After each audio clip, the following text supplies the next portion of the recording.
নমস্কার বন্ধুরা, দেব ফ্যামিলি ব্লগের পক্ষ থেকে সবাইকে স্বাগতম।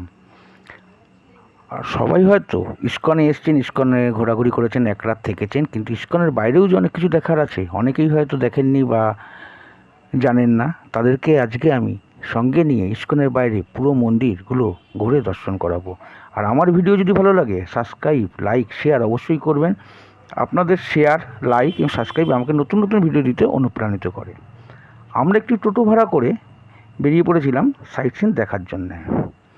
আমরা প্রথমেই গেলাম রাধা মদনমোহন মন্দির। মন্দিরের দেখুন কত সুন্দর গেটটা। মদনমোহন মন্দিরে ঢুকে প্রথমেই বাঁদিকে চোখে পড়বে তুলসীর বিগ্রহ, অপরূপ বিগ্রহ একটি। এখানে লেখা রয়েছে ফটো অ্যালাউ নেই। আমরা আপনাকে ছোট্ট একটি ক্লিপ দেখালাম, ফটো তোলা নিষেধ, দেখতেই পাচ্ছেন।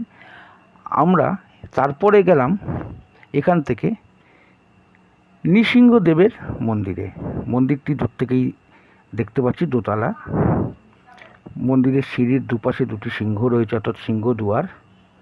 মন্দিরের কারুকার্য অপরূপ, খুব সুন্দর, পরিষ্কার পরিচ্ছন্ন। চলুন উপরে গিয়ে দেখি মন্দিরটি কেমন, নৃসিংহদেবের মূর্তিও দর্শন করি। এখানে ঢুকেই দেখতে পাচ্ছি এখানেও ফটো তোলা নিষেধ লেখা রয়েছে। তাও চলুন চেষ্টা করবো আপনাদের অন্তত মূর্তিটি দেখানোর জন্যে। ওয়াও, খুব সুন্দর সাজানো গোছানো মন্দির, পরিষ্কার পরিচ্ছন্ন। চলুন মহাপ্রভুর মূর্তিটি আপনাদের দর্শন করাতে পারলাম। এর আমাদের পরের গন্তব্য ভক্তি বিনোদ স্মৃতি মন্দির। তা ভক্তি বিনোদ স্মৃতি মন্দির দেখতে গেলে ভক্তি বিনোদ সম্বন্ধে তো কিছু জানতে হয়, তাই চলুন একটু জেনে নিই। পশ্চিমবঙ্গ তথা বিশ্বের বিভিন্ন স্থানে গৌড়ীয় ধর্ম প্রচারে তিনি ও তার পুত্র সরস্বতী গোস্বামী অগ্রণী ভূমিকা নিয়েছিলেন। আধ্যাত্মিক কাজে যুক্ত হতে তিনি 29 বছর বয়সে চৈতন্য মহাপ্রভুর অভিসারী হন এবং আচিরেই গৌড়ীয় বৈষ্ণব ধর্ম তথা চৈতন্য বৈষ্ণব আন্দোলনে স্বনামধন্য নেতৃবৃন্দের একজন হন। বৈষ্ণব ধর্ম প্রচারের জন্য বাংলা ভাষার এক মাসিক পত্রিকা সজ্জন তুষারী সম্পাদনা করতেন। তার এই ধর্মতাত্ত্বিক, দার্শনিক ও সাহিত্যিক অবদানের স্বীকৃতিস্বরূপ স্থানীয় গৌড়ীয় বৈষ্ণব সম্প্রদায় 1886 খ্রিস্টাব্দে কেদারনাথ দত্তকে ভক্তি বিনোদ উপাধিতে ভূষিত করেন এবং তিনি ভক্তি বিনোদ ঠাকুর বলে পরিচিত হন। এটি কিন্তু আবার চৈতন্যর জন্মভূমি। এখানেও ফটো তোলা নিষেধ, তাও চলুন দেখি। এই যে দেখুন মহাপ্রভুর বিগ্রহ, খুব সুন্দর। এখানে ফটো তোলা নিষেধ আছে। এখানে আপনারা দেখতে পাবেন শ্রী গৌরাঙ্গ মহাপ্রভুর পাদুকা চিহ্ন আছে। তাছাড়াও এখানে আছে শ্রী শ্রী লক্ষ্মী নৃসিংহদেবের মন্দির। চলুন আমরা সেগুলো আপনাদের দর্শন করাবো। আপনারা দেখতে পাচ্ছেন সচিও জগন্নাথ মিশ্রর কোলে ছোট্টি জগন্নাথ। এই মন্দিরে লিচুর গাছে লিচু পাড়া হচ্ছে। এবার আমরা দেখতে চলে আসলাম শ্রী শ্রী লক্ষ্মী নৃসিংহদেবের মন্দির। এখানে নৃসিংহদেবের কোলে মা লক্ষ্মী রয়েছেন। এই যে দেখতে পাচ্ছেন মন্দিরটা অপরূপ সুন্দর। আমাদের এবারের গন্তব্য শ্রীনিবাস, যেটাকে খোলভাঙা মাঠও বলা হয়। মধ্যযুগে ইসলামিক শাসনকালে ভবিষ্যৎবাণী করা হয় এক হিন্দু ব্রাহ্মণ বাংলা শাসক হবেন। তারপর সুলতান হোসেন শাহ শুরু করেন হিন্দুদের ওপর অত্যাচার। এখানে তখন চাঁদকাজি নাম সংকীর্তন বন্ধ করার জন্য এই স্থানে খোল ভেঙে দেওয়ার নির্দেশ দেন। সেই থেকে এখানকার নাম খোলভাঙা মাঠ। এই যে সুন্দর মূর্তিগুলো দেখছেন, হাত তুলে রয়েছেন মহাপ্রভু আর পাশে আছেন রাধা রানী। এবার আমরা চলে আসলাম চৈতন্য মঠ, শিলা ভক্তি সিদ্ধান্ত সরস্বতী সমাধি মন্দির। এখানে আপনারা দেখতে পাবেন চৈতন্য মহাপ্রভুর মাসির বাড়ি, শ্রী রাধাকৃষ্ণ মন্দির, আচার্য ভক্তি সিদ্ধান্ত সরস্বতী গোস্বামী, শ্যামকুণ্ড, রাধাকুণ্ড, শিলা প্রভুপাদের ভজন কুটির, শ্রী চৈতন্য লীলা প্রদর্শনী, সরভূত শ্রী গৌরাঙ্গ এখানে আছে। এখানে দেখতে গেলে আপনাদের একটু সময় বেশি লাগবে, কারণ এটা অনেকই বড়। আর এটা তৈরি করেছিলেন ভক্তি বিনোদ ঠাকুরের ছেলে সরস্বতী গোস্বামী। তাহলে চলুন আমরা মন্দিরটি আপনাদের দেখিয়ে দিই। দেখতেই পাচ্ছেন কাঁঠাল গাছে অনেক কাঁঠাল হয়েছে।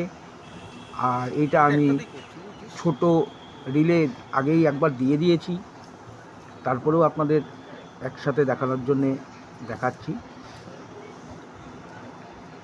মূল মন্দির, এই মন্দিরে আরতিও হচ্ছে, কিন্তু এখানে প্রতিকটা মন্দিরেই ফটো তোলা নিষিদ্ধ, তাই জন্য আমরা আপনাদের ভালোভাবে দেখাতে পারছি না। ছোট ছোট ক্লিপ যেটুকু পেরেছি সেটুকু দেখাচ্ছি। প্রভুর মূর্তি সম্পূর্ণ দেখাতে পারছি না, কারণ এখানে ফটো তোলা নিষেধ, এবং যদি কেউ ফটো তোলে তার জন্য জরিমানাও করা হয়। এই যে দেখুন ভগবানের মূর্তি, অপরূপ সুন্দর। প্রচুর ভক্ত এখানে আসেন। শিল প্রভুপাদের এটা ভজন কুটির। এই ভজন কুটিরের পাশেই আছে সরভুজ শ্রী গৌরাঙ্গ। মূর্তিটা একবার দেখুন কত সুন্দর। এর আগে আপনাদের দেখেছিলাম শ্যামকুণ্ড, এর পাশেই আর একটা পুকুর, এটা হচ্ছে রাধাকুণ্ড। প্রচুর বড় মন্দির এটা। এখানে তমাল বৃক্ষটা দেখুন, প্রচুর বড় তমাল বৃক্ষ। এই মন্দিরে 3টে গেট, আমরা 1 নম্বর গেট দিয়ে ঢুকেছিলাম, 3 নম্বর দিয়ে বেরোবো। এটা দেখতে পাচ্ছেন এখানে ধান রাখা হয়, খুব সুন্দর ধানের গোলা, এর ভিতরে ধান ভর্তি রয়েছে। এই মন্দিরটা এতটাই পরিষ্কার পরিচ্ছন্ন, শান্ত, নীরবতা, যে এখানে এসে আপনার মন এমনি ভালো হয়ে যাবে। আর এখানে এসে একটা বেলা অনায়াসেই কাটিয়ে দেওয়া যায়। এই যে এখানে গোশালা আছে, দেখুন গৌমাতারা বিচরণ করছে। এতটাই রোদ্দুর আর গরম যে গৌমাতারাও ছায়ার গিয়ে দাঁড়িয়ে রয়েছে। প্রচণ্ড গরম, তারপরে রোদ্দুর প্রখর তেজ। এরপরে আমরা চলে আসলাম বাংলার সেন বংশের রাজা বল্লাল সেনের ডিপিতে। সেন বংশের শ্রেষ্ঠ রাজা ছিলেন বল্লাল সেন। তিনি দিল্লি থেকে বঙ্গদেশ অবধি রাজত্ব বিস্তৃতি করেছিলেন। 1983 থেকে 84, 87 থেকে 88 বল্লাল সেনের এই জায়গা খনন করেছিল ভূতত্ত্ববিদরা, এবং খনন করে এখান থেকে প্রায় 13,000 স্কোয়ার ফুট জায়গা খুঁড়ে এটাকে বার করেছিল। এখান দিয়ে পাওয়া গেছিল তামা ও লোহার বিভিন্ন জিনিসপত্র, 7 ফুট উঁচু প্রদীপদানি। সেগুলো এখন মিউজিয়ামে রাখা আছে। এই যে এই জায়গাটা 8ম ও 9ম শতাব্দীতে এই নবদ্বীপের বামুন পুকুরে সাম্রাজ্য বিস্তার করেছিলেন রাজা বল্লাল। আর এখানে পুরোটাই ইটের ইমারতি পাওয়া গেছে। আর যা যা পাওয়া গেছে তো বললাম, সেগুলো মিউজিয়ামে রাখা আছে। এই জায়গাটা এতটাই উঁচু যে নিচে সব জায়গায় বন্যাতে জল উঠলেও এইখানে কিন্তু জল ওঠে না। আমরা এবার চলে আসলাম জগন্নাথ মন্দিরে। এই জগন্নাথ মন্দিরটা তৈরি করেছেন জগদীশ গাঙ্গুলি নামক এক ব্যক্তি। তিনি প্রতি বছর রথযাত্রা দেখতে যেতেন পুরীতে 900 কিলোমিটার পায়ে হেঁটে। 1 বছর তার শরীর খারাপ হওয়ায় কারণে তার দৃষ্টিশক্তি চলে যায় এবং তিনি আর যেতে পারেন না। সেদিন রাতে তিনি স্বপ্ন দেখেন প্রভু জগন্নাথ দেব তাকে বলছেন, তুমি যখন গঙ্গায় স্নান করতে যাবে তখন একটি কাঠের লক তোমার মাথায় ঠেকবে এবং তুমি দৃষ্টিশক্তি ফিরে পাবে। আর সেই কাঠের লক দিয়ে নির্মিত করবে জগন্নাথের মূর্তি, এবং মূর্তিটি নির্মাণ করতে হবে এমন একজন ছুতারকে যে কুষ্ঠরোগে আক্রান্ত। আর এই কথা শোনার পর জগদীশ গাঙ্গুলি মূর্তি তৈরি করালেন এবং মূর্তি তৈরি হলো। জগদীশ গাঙ্গুলি ফিরে পেলেন তার দৃষ্টিশক্তি। কুষ্ঠরোগী হলেন কুষ্ঠরোগ থেকে নিরাময়। এটা দেখছেন সীমান্তনী কুণ্ড, এখানে মহাপ্রভুর নৌকা বিহার হয় চন্দনযাত্রার সময়। এর পাশেই একটা মায়ের মন্দির আছে, আর এখানে দেখুন মহাপ্রভুর লীলাগুলো সুন্দর করে সাজানো রয়েছে। বিরাট বড় মন্দির চত্বর, পরপর দেখুন এই যে মাটির কলসি, এখানে দেখুন মায়ের কাছে ছোট্ট প্রভু সুন্দরভাবে সাজানো রয়েছে। মহাপ্রভুর নানাবিধ কীর্তিগুলো একের পর এক, শান্ত নিরিবিলি পরিবেশ। মায়াপুরে আসলে এই সব জায়গাগুলো সবার আগে আপনারা চেষ্টা করবেন একদিন একটা বেলার জন্য হলেও রেখে দিয়ে এইগুলো দেখে যেতে। কারণ মায়াপুরের ভিতরে যত না আনন্দ, বাইরে ঠিক ততটাই অনাবিল আনন্দ আপনারা পাবেন এই সব মন্দিরগুলো দর্শন করলে।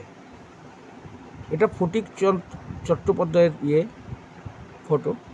এখানে দেখুন সুন্দর মহাপ্রভুর বিগ্রহ রয়েছে, আর প্রতিকটা মন্দিরই খুব বড় বড়, পরিবেশ খুব শান্ত স্নিগ্ধ।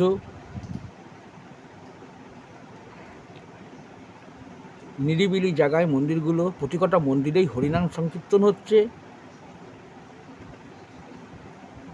আমরা এইটা অর্থাৎ জগন্নাথ মন্দির দেখা শেষ করে আমরা চলে গেলাম আমাদের আজকের শেষ গন্তব্য ভক্ত চাঁদ কাজীর সমাধি দেখতে।